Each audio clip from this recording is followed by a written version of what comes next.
Hello and welcome to Byju's IAS. Let's get started and look into the first article. The first article is important from your GS paper 4 perspective. And what is the focus of our discussion? The topic that we would be discussing is about international morality. The derivatives of international morality includes realism, idealism, just war theory, and as discussed under this article, dharma in foreign policy. Let's try and understand everything with respect to these reference points. The first point of discussion is with respect to realism. Back in the 1940s, you had multiple countries getting their independence. We have India, which got its independence. It was also divided into India and Pakistan as well. Then we have China also getting its independence as well. Because India was divided into India and Pakistan, we were for sure that Pakistan in the near future will cause some issues to India. So we were prepared for this. But when it comes to the other side, we had civilizational values with China. So we started trusting China as well. We believed that China will not cause any harm to India. In this particular backdrop, we also called China. There is Hindi, Chini, Bye Bye. We also came up with the concept of Panchashil as well. We also told them that we will not interfere in each other's internal affairs. We also told them that let's not have any type of exaggeration or aggression when it comes to each other's frontier. This was what happened initially. But what exactly happened in 1960s? What China did was backstabbing the trust of India. This is where India failed in its realism. India on one side trusted the idea of civilizational values, wanted to ensure that there is peace and tranquility between India and China, and it did not want any war or any type of skirmish or a tussle with China. On the other side, we were sure that Pakistan could be a major obstacle to India's success, and we implemented the concept of realism. So, what is realism here? It is a realistic assessment of the dangers from the external enemies and taking all the defensive measures so that we can upkeep our national interest. When it comes to Pakistan after 1950s, we were for sure that there would be issues from Pakistan and we were able to take defensive measures earlier. So what became important for us was national interest. But when it comes to China, we were not prepared with respect to China. We thought we will have civilizational values which will take us forward. We trusted China, but what did China do? It ditched us, it backstabbed us, and what it gave was a war in the form of 1962. We should not merely place the trust or faith when it comes to the good intention of other countries or the other rulers is one of the principles of realism. So the principle of realism include realistic assessment of the dangers from the external enemies and taking all the defensive measures, and at the same time we should not merely place faith in good intention of other countries as well as rulers. This idea of realism was historically proposed by Chanakya in India and was also supported by Machiavelli as well. So kindly remember, this is simply based on the principle of national interest. It is more about power, it is about self-interest, it is about stability and the balance of power in that very region. Also remember, this realism is not always permanent, it varies with place, time as well as context. What was once applicable with respect to India and China may not be applicable now. So what is applicable now may not be applicable in the next 100 years. What matters is that we understand the context, we understand the timing, and then we ensure new ideas and plans for the national interest. Now when it comes to realism, there are two types of realism. One is what is called as the classical realism, the other is what is called as the neo-realism. So what is this classical realism? Classical realism basically constitute about power politics. It is largely in terms of human selfishness or egoism. So for the satisfaction of the ego, for the satisfaction of the national interest, we would go to any extent to make sure that our people are completely secured. This is the concept of the classical realism. Then there is something called as the neo-realism. This is also called as structural realism. Why? That is because there are structures in the international viewpoints. You have the World Trade Organization, or you have the United Nations, you have the United Nations Security Council, or you might also have the Charter of the United Nations as well. This imposes certain restrictions on the member countries. They cannot wage a war as in when they want it. So there are limitations, there are restrictions, and every country will have to comply by these set of rules as mandated by the international body. Such is called as the new realism, or what is also called as the neo-realism. So this neo-realism is basically about structural constraints of the international system. Now let's understand the concept of idealism. This is an approach in the international relations. What exactly happens? The focus is on morals, ethos and values rather than power and the pursuit of national interest. It believes in morals in the foreign policy. So idealism reflects a strong optimism about international peace. It also is associated with bringing, strengthening and also coming up with mutual consensus when it comes to international law. So this does not believe in the national interest, yes, to an extent, but this is believing in the principle of humanity and rationalism. So it is a sense of adherence to the moral principles and the establishment of treaties with good faith, reciprocity and honoring all the agreements for the entire humanity is the background and the foundation when it comes to idealism. To take the simple example, when we are speaking about reciprocity and no reciprocity, one of the important concepts of idealism when it comes to India is what is called as Gujarat Doctrine. As part of the assignment today, you guys will have to read more about the Gujarat Doctrine and also comment as to what you have understood with respect to Gujarat Doctrine in our comment section. So the main ideas of idealism is ensuring peace and avoiding war, and international law and international organizations will have to comply and abide by the rules of the international organizations. This is what is called as idealism. Then we have something called as the just war theory. On one side, you have something called as the realism, which says that you can go to war, anything for that matter, when it comes to the national interest. Then there is idealism, which believes in peace along with pacifism. So one other theory that we have is what is called as just war theory. So what is this just war theory? Usually you should not be entering the zone of wars, but if there is an aggressor, in case, you have to make sure that you have to take care of the people and protect the state. That is when war is also entertained. That theory is what is called as just war theory. There are three principles when it comes to the just war theory. The first is what is called as just ad bellum. The second is what is called as just in bello, and the third is what is called as just post bellum. So what is this just ad bellum? This is a branch of law that defines the legitimate reasons as to why a state, a country is entering into a war zone. Ideally, it should not be entering into a war zone, but if there is a legitimate reason for that country to enter into a war, it has to be because there is national interest that immediately steps in. We also have something called as the Charter of the United Nations. According to the Charter of United Nations, Article 51, nothing in the present charter shall impair the inherent right of individual or the collective self-defense if an armed attack occurs against a member of the United Nations. So in case you are not the aggressor, if there is an alien or an enemy coming and attacking, you have every right to make sure that you are protecting your state, says this very article under the Charter of United Nations. There are some requirements when it comes to the just ad bellum. So what are these requirements? It includes just cause or the right intention, proper authority and public declaration, probability of success and proportionality. So what is this just cause or the right intention?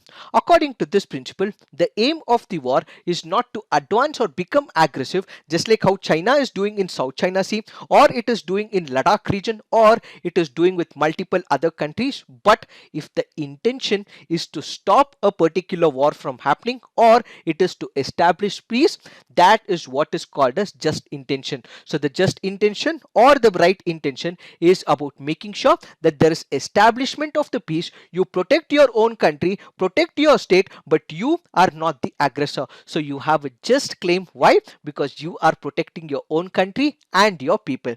Then we have the proper authority and public declaration. So what is this proper authority? It is not the non-state actors who wage the war. Pakistan has a simple policy that it has to make India bleed through the thousand cuts. So what does it do? It uses the non-state actors to infiltrate into the union territory of Jammu and Kashmir.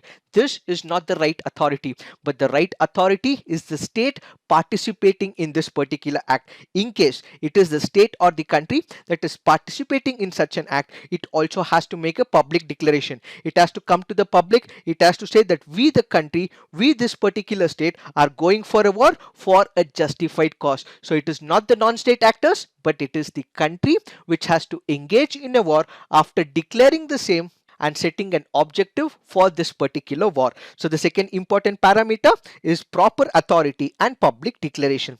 The third is probability of success. What is this probability of success? Let's say, for example, you are sure that you would be able to establish peace. Only then take up this initiative. Only then take up war. In case you can do it through the diplomatic means or through a pressure building process, then war should not be taken up. So the probability of success through war, only if it is happening, that is when you have to engage with the war, is the third important requirement. The fourth is what is called as the proportionality principle. What is this proportionality principle?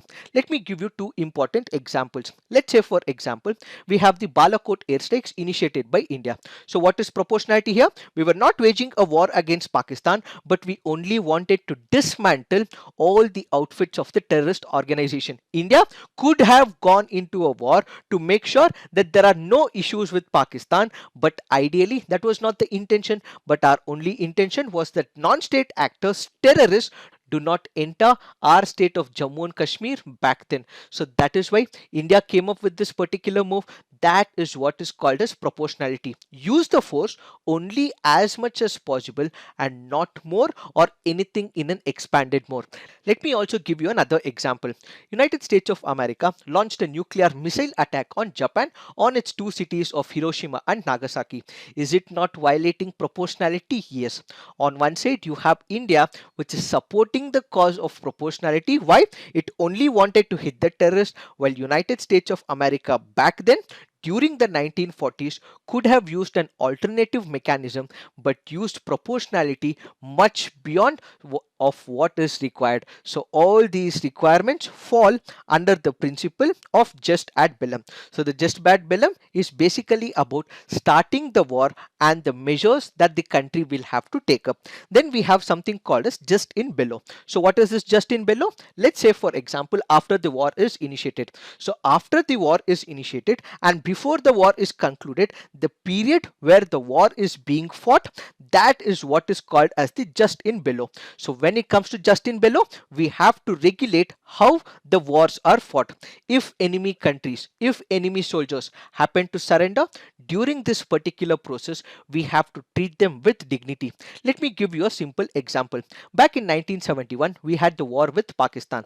So there were about 93,000 prisoners of war from Pakistan who also surrendered with India as well. So what did we do? We did honor, we did enter into the Shimla agreement, and we also released the prisoners of war as well. Such is the dignity, the rules and regulations that have to be followed during the conduction of a war is what is called as just in bello. And at the same time, there is prohibition when it comes to the evil practices as well. So what are these prohibitions? Let's say, for example, when you are conducting a war, you should not engage in rape, you should not engage in genocide or torturing the soldiers as well. What happened during Kargil? We have one of our soldiers called as Saurabh Kalia who was tortured by Pakistan. And what did Pakistan do in 1971? There was genocide that happened in the now Bangladesh as well. Such is the state that we can take as an example when it comes to just in bello. This is basically about regulation of what is happening when there is war during that particular period. Then we have something called as the just post bellum. So what is this just post bellum? Basically, this is after the war, justice after the war. It is a concept that deals with morality of termination phase of the war. Let's say, for example, after 1971 war, what did India do? India entered into this particular war not for itself, but it also wanted to make sure that Bangladesh was also becoming liberal as well. Why? Because there were large number of people who were coming into India, and this was also a cause of worry for India. And as a result, after 1971 war, justice justice was delivered to Bangladesh. Justice was delivered to the people of Bangladesh. Why? Because there was creation of a new country. So justice here is all about what will happen after the war. So kindly remember, the settlement should remedy the wrongs which led to the war. So what was the cause of the war? Pakistan, which happens to be East Pakistan, was completely decimated by the West Pakistan. So they were not given powers here. But what exactly happens after this particular war? East Pakistan is completely disassociated and it becomes a new country called as Bangladesh, and West Pakistan remains Pakistan. So justice was served how? By liberalization and independence of a new country of Bangladesh. And kindly remember, during this particular procedure, it is not about haunting the civilians, but it is only capturing the soldiers as well as their leaders as well. We are not here fighting the civilians, but instead we are fighting that political organization as well as the soldiers. So civilians should be completely immune from all the punitive post-war measures. Let me give you a simple example. We have Saddam Hussein's Iraq, which also waged war against Kuwait. It was also believed that Iraq also had weapons of mass destruction as well. So when United States of America waged war against Iraq, only Saddam Hussein was hanged and the civilians were not disturbed. This is one such example. We can also take up multiple other examples as well. So these are some of the reference points with reference to realism, idealism and just war theory. In this particular backdrop, the author brings in the concept of dharma when it comes to the foreign relations. So what is dharma here? Dharma is about upholding the larger riches intent. In case we have to make sure that the nation's interest is coming forward where people are safeguarded, that is what is dharma, says the author of this article. So dharma is about taking actions so that the nation's interest, nation's foreign policy takes into picture all these important ideas, and it is not about passivity. So what we have to remember is there is hard power, there is soft power. So engage the soft power as much as possible, but when that is not acceptable, when that is not happening, ignite the passions of the hard power, because here what comes right is dharma, which is about righteousness, which is about the victory of right over the wrong. So the ideal principle of dharma is about the larger good, it is about the humanity, it is about the people, and not only about the narrow confines, but it has a broader dimension of righteousness. So it is this that we have to understand with respect to this article. Now let's look into the next article. This article says impediments to equal productivity and dignity. The article speaks about difficulty of the disabled community in accessing the educational institutions. Its tools and various Supreme Court judgments have ensured that there is dignified life to the disabled community. In this particular backdrop, let's try and understand what have been the previous precedents as established by the Supreme Court of India. We have one of the important judgments called as the Disabled Rights Group versus the Union of India and others. Kindly remember, the judgments and the naming of this particular judgment may not be important here, but the only idea that we have to take is the meaning and the inference from this judgment. What is this case law all about? We have a student, then there is the college which is also party to the case, and then finally what we have is the Supreme Court delivering this judgment. What exactly happens? We have the student who was not able to access the college premises. Why? Because the student was a disabled student and the disabled student was traveling through this wheelchair.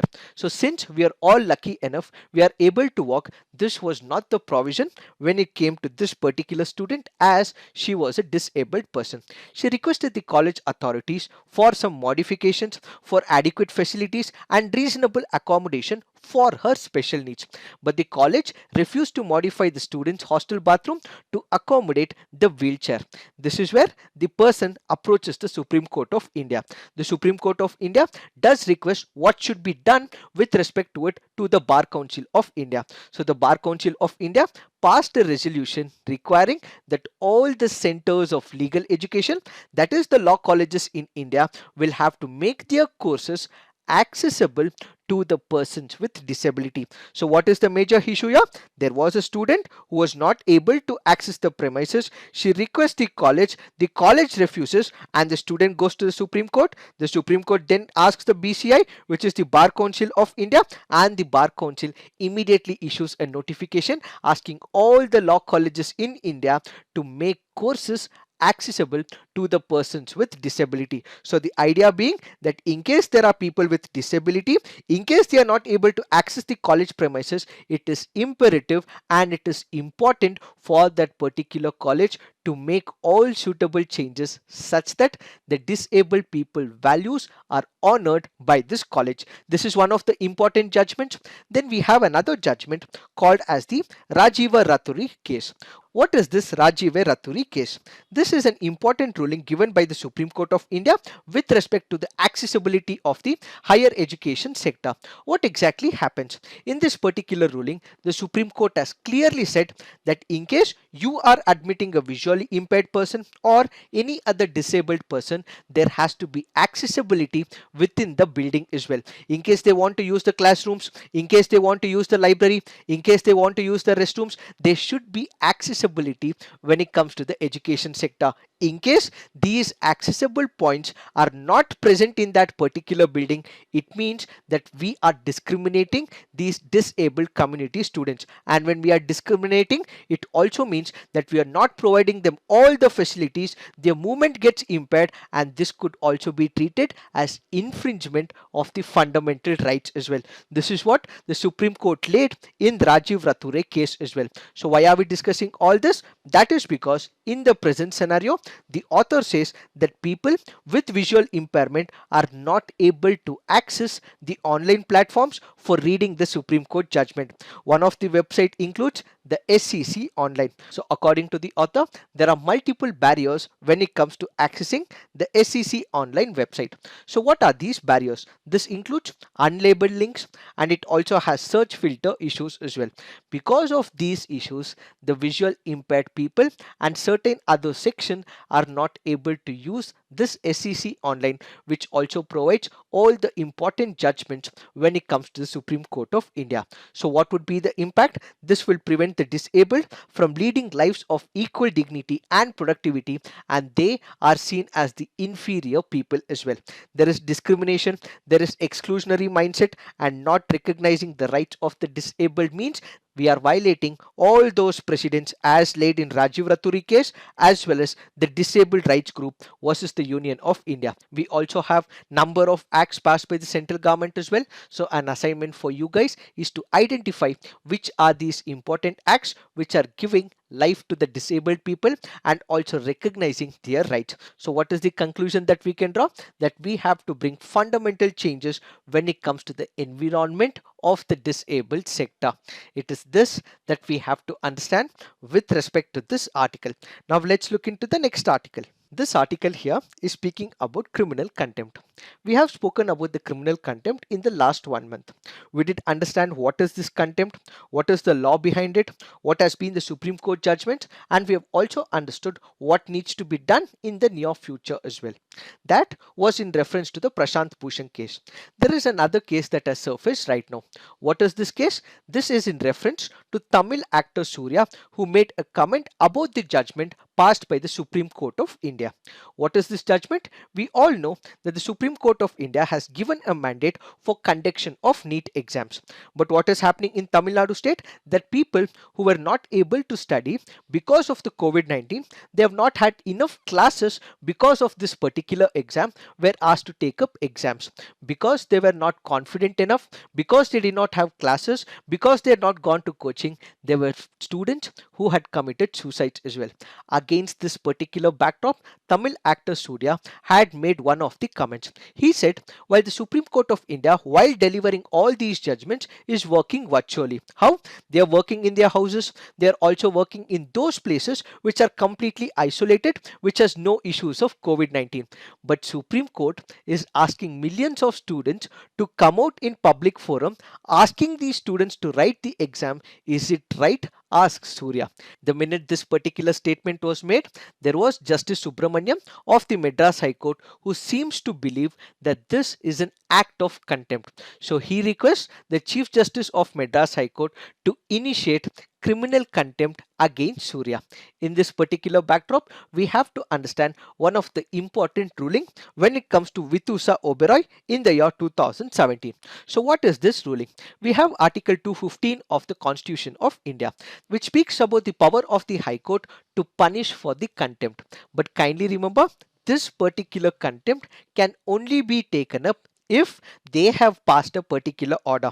Let's say, for example, it is the High Court of Madras which has passed an order, and this order is not complied by, or there is an order and there is a criticism with respect to this order which is passed by the High Court. That is when proceedings of contempt can be initiated. Underneath, it was passed by the Supreme Court of India.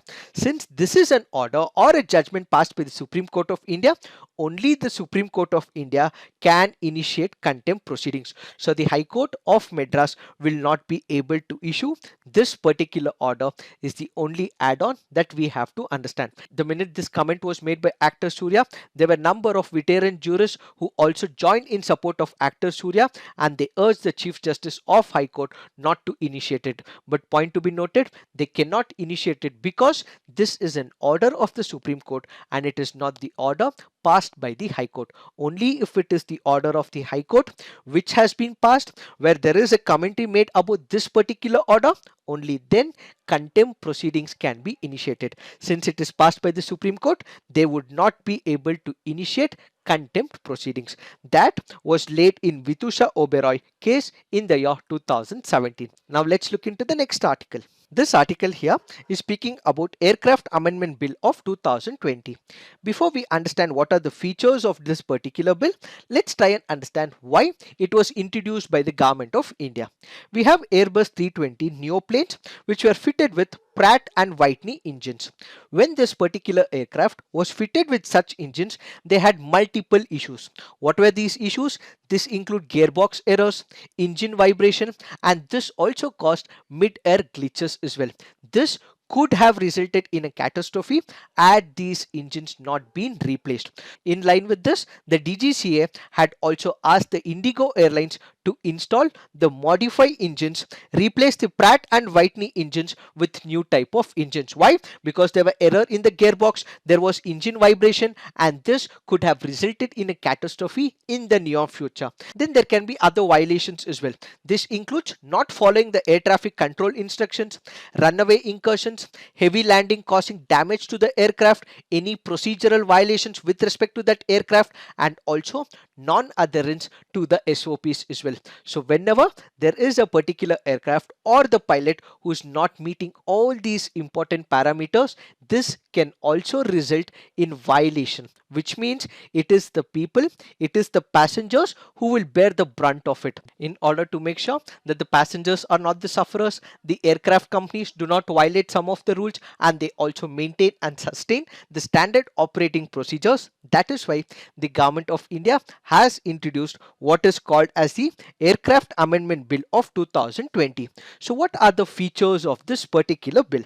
So this will replace the Aircraft Act of 1934, which regulates manufacture, possession, use, operation, sale, import and export of civil aircraft and licensing of air domes as well.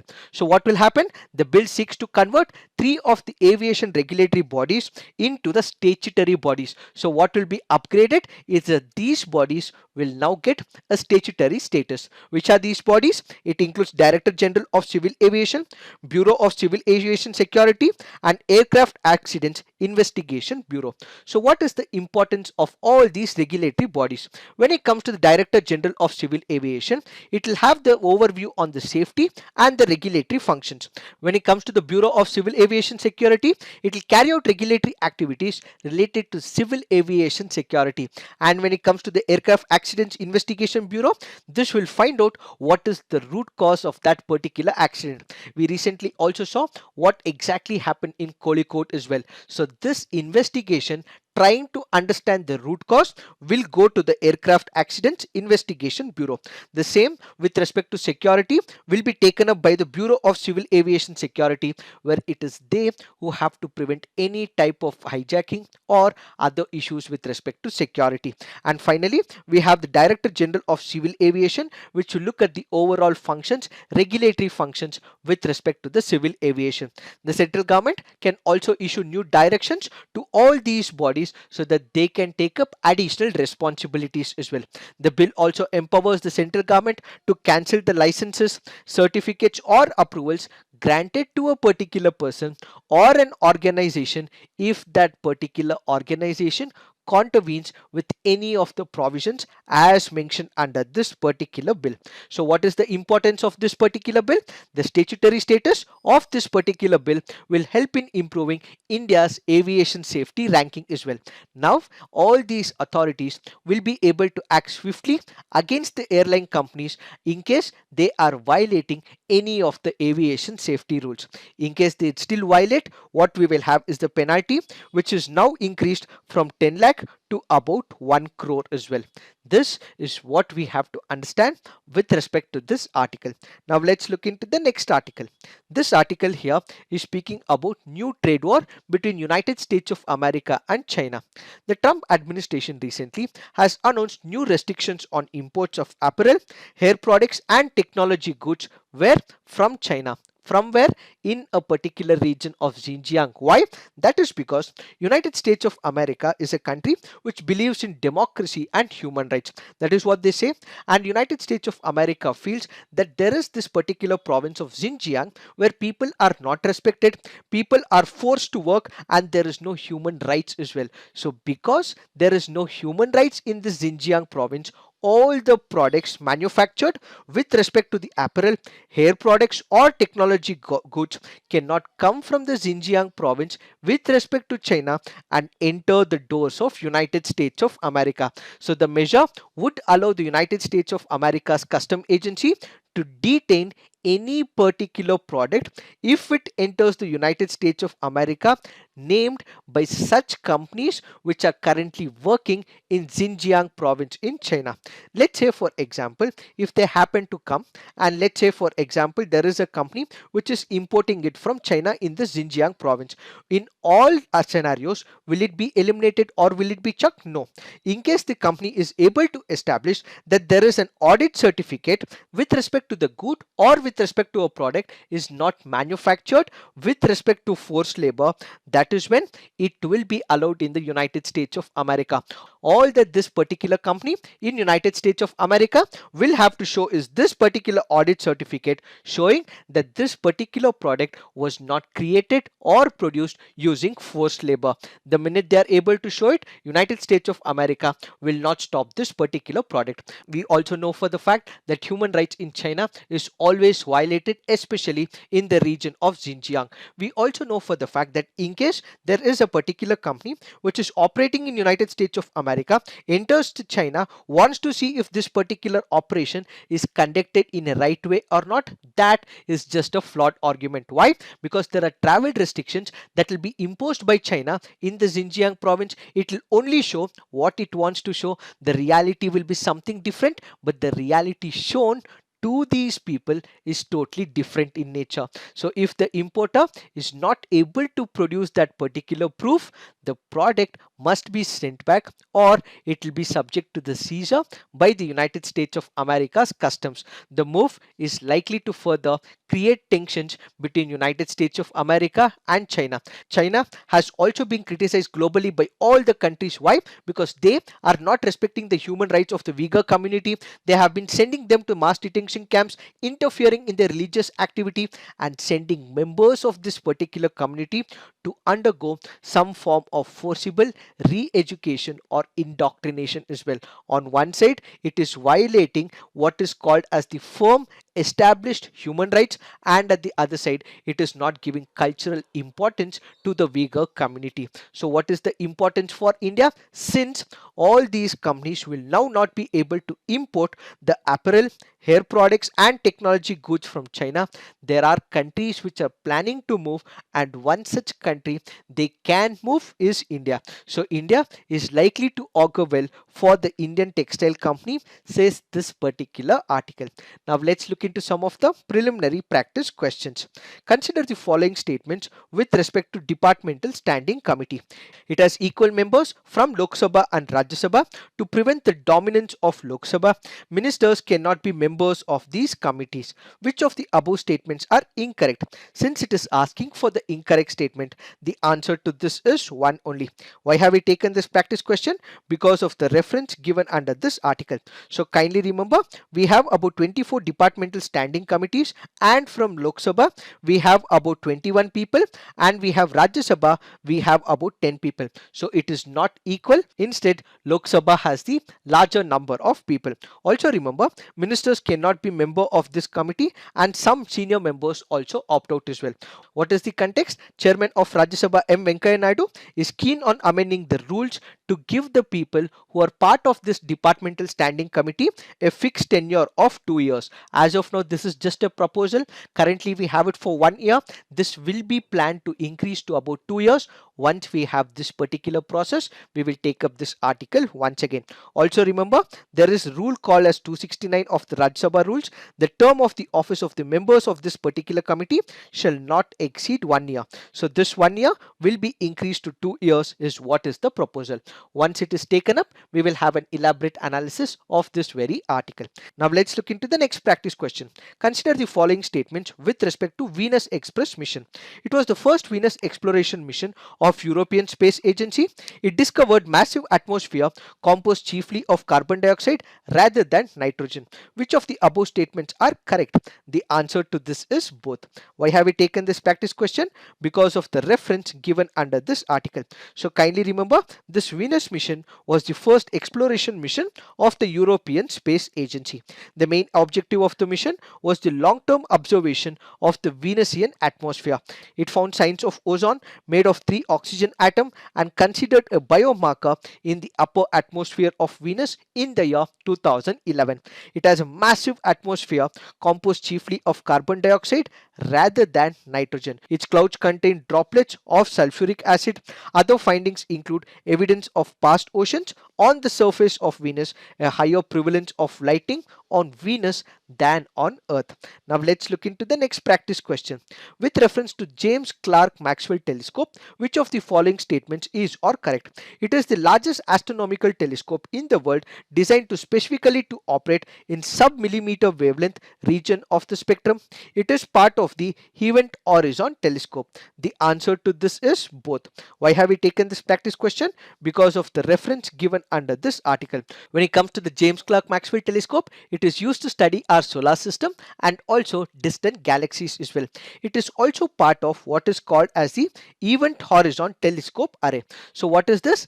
This is a planet-sized array of about 8 ground-based radio telescopes forged through an international collaboration which was designed to capture the images of a black hole. So this particular telescope is also part of the Event Horizon Telescope Array. Now let's look into the next practice question. The first state in India to institutionalize snake handling, is it Madhya Pradesh, Odisha, Kerala or Gujarat? The answer to this is Kerala. Why have we taken this practice question? Because of the reference given under this article. This question might appear or it might not appear, but because UPSC in the past has given shockwaves to the students, that is why we have also taken this particular practice question. Now let's look into the next practice question. The price of any currency in international market is decided by World Bank. Demand for goods services provided by the country concerned, yes, this is right. The stability of the government of the concerned country, yes, this is right. Economic potential of the the country in question, this is wrong. So since 1 and 4 is wrong, the answer to this is 2 and 3 only. Now let's look into the mains practice question. What do you understand by realism and idealism in international relations? Explain with relevant examples. What are the multiple impediments faced by the disabled community on their path to success? Discuss the various Supreme Court rulings and the laws that are present to reduce their fears. Please write all your answers on the comment section. Peer review, come up with constructive criticism. This is it for today. Thank you for watching. All the best.